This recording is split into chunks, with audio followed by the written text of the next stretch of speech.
everybody, and welcome to Cope with Hope. Today, I'm going to be interviewing my very dear friend Kamal Mali, whom I've known for ages and ages. We met when we first started meditating together, and which was many, many years ago. And she knew my mom. She knew my mom's very dearest friend, and she worked at the J.B. Pettit High School, which was run by Sharindara Shah. She was the principal there, and she was one of my most favorite teachers. So Kamal and me go a very long way. Thank you so much, Kamal, for agreeing to do this interview with me. And will you let our viewers know My a little bit pleasure. about your center? Sure. Well, it's really lovely to be here and to be able to share this time with you and with everybody through you. So, the Bodhicitta Center for Mindful Awareness is a collaboration between Lama Yeshe and me. I had come to Chandigarh about 2-3 years ago with the intention of settling and building this home. And the house was constructed with the center upstairs and the home below. Yeah. And Lama Yeshe came sometime in September last year, so it's very new.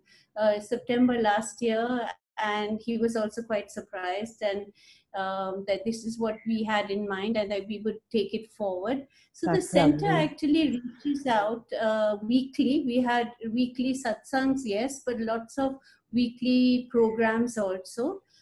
We would look at Buddhism from a very secular point of view, that we would look into the psychology of Buddhism. I mean, Lama Yeshe is he's a monk, and he is somebody who is still married to his religion, and but at the same time our outreach is through mindfulness, which or dhyan, which is very universal. So we have been doing lots of courses over here, and it's an open center. We have been doing courses in the afternoons for the uh, domestic help workers. We do it on Sunday mornings. We do it for children. We explore art therapy. A lot of practices over here That's that we are lovely. still exploring. Yeah. That's lovely, Kamal. And tell me, since the lockdown, I think now it's day 69 of the Right. lockdown. What have you been doing since then? Do you do online classes, or how Right. do you?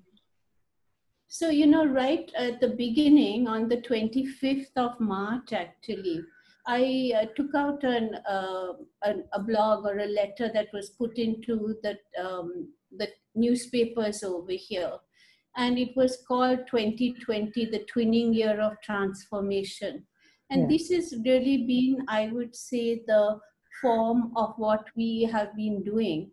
Because I do think that, initially that when this happened, it reminded us a lot of uh, the tale of two cities, the way Charles Dickens had described it. yes, It was yes, the best of times, it was the worst of times. yes, And it was a time of hope and it was a time of despair. And we use that theme actually to use this time to transform. And I think the first thing that we really paid a lot of emphasis on was our interconnectedness, that we yes, are one global family. At the end of the day, if anything has come up very, very clearly for all of us, is that we are one, and that what yes, happens even at one part of the world resonates all over. We started with basic practical terms of what one can do at home, how you could lovely. start doing things like having a routine, for instance. It was very important that everybody, even though they were confined right at the beginning, not allowed outdoors, that we would meet and in our balconies or meet somewhere to walk or exercise together, wave out to the neighbors or something. And Lovely. we already had a WhatsApp group for our sector in Chandigarh where we stay. So it was easy to connect with everybody, to give them news about when the vegetable vendors were coming around. The community building is what I'm talking about. Chandigarh, Lovely. we are blessed with homes that have gardens.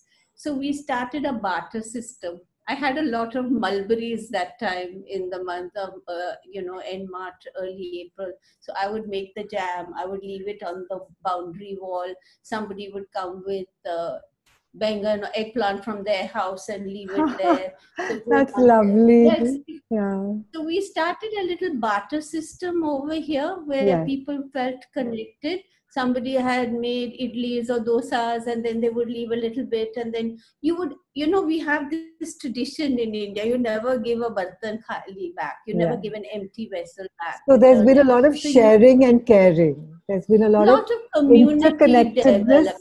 connectivity, sharing and caring, which is very important. Routine, And connectiveness, and Yes, sharing and and routine. caring.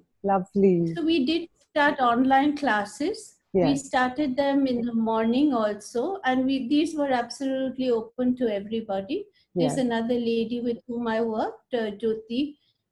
So with her, we started with the Chetna Mindfulness Group, and this was another thing that a lot of organizations stay in isolation, yoga centers, spiritual centers, but we were able to bring all of them together into one platform. Yes. And we could do things like giving meals to people, setting up with the ISKCON, for instance, help for people all over. So it's been a busy time. I'm ready for a vacation now. That's lovely. That's lovely. And Kamal, tell me, what does hope mean for you? Hope over here means what? It means that you can either choose to buy into the thoughts of fear, or I can choose to buy into a sense of resilience that I've been here before. I can acknowledge for myself and said, yes, this is a moment of suffering for me. And yes, but I have been here before and I'm not alone. And I can see ways of soothing myself and becoming, focused in where I am. The important thing over here for me for hope is it's my backbone. I see hope in dark times, that yes, one can buy into the memories that one has had of difficult times, but you can always in any moment choose to live in the present moment, because the fear isn't here now for me. It may be a conjecture. It's a conjecture.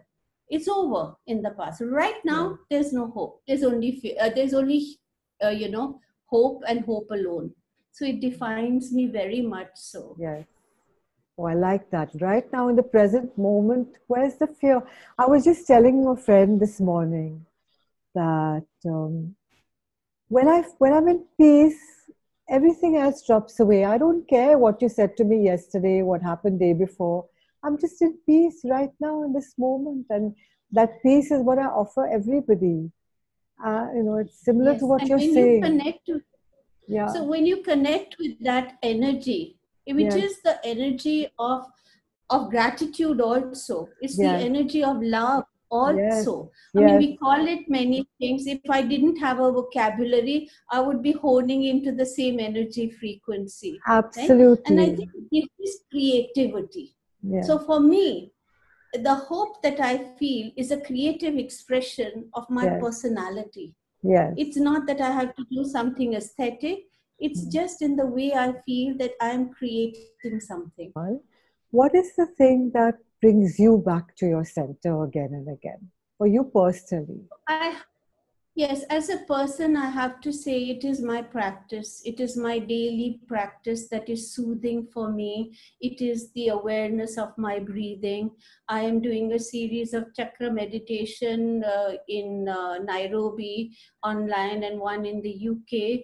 And all of these come together because for me, my practice of teaching is very, very healing for me. The practice of breathing and the breathing exercises, because through the chakra balancing classes that I teach, there's some yoga, there's pranayam, kriya. Kriya is something that, is based so much on the muscular, skeletal, neurological body.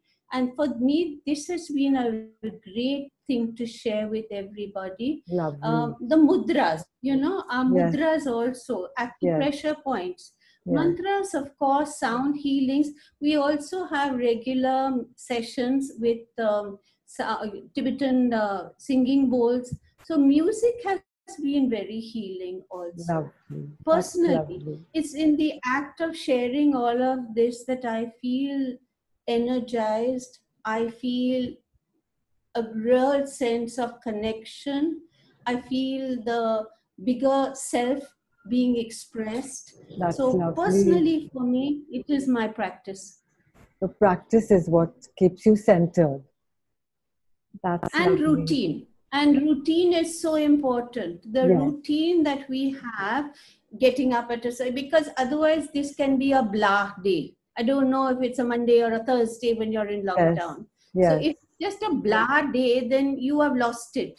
So Yes. if you have an idea of looking at your day, your time, your activity, strategizing it all. So one of the most important things that we have been doing, and I'm a counselor, so there are a lot Yes. of cases of anxiety that have come up, a lot of relational help that is needed, because things that have been suppressed or distracted with now are Yes. coming to the surface. Obviously. So counseling is another thing that it needs a lot of counseling needs a lot of patience and time. Yes.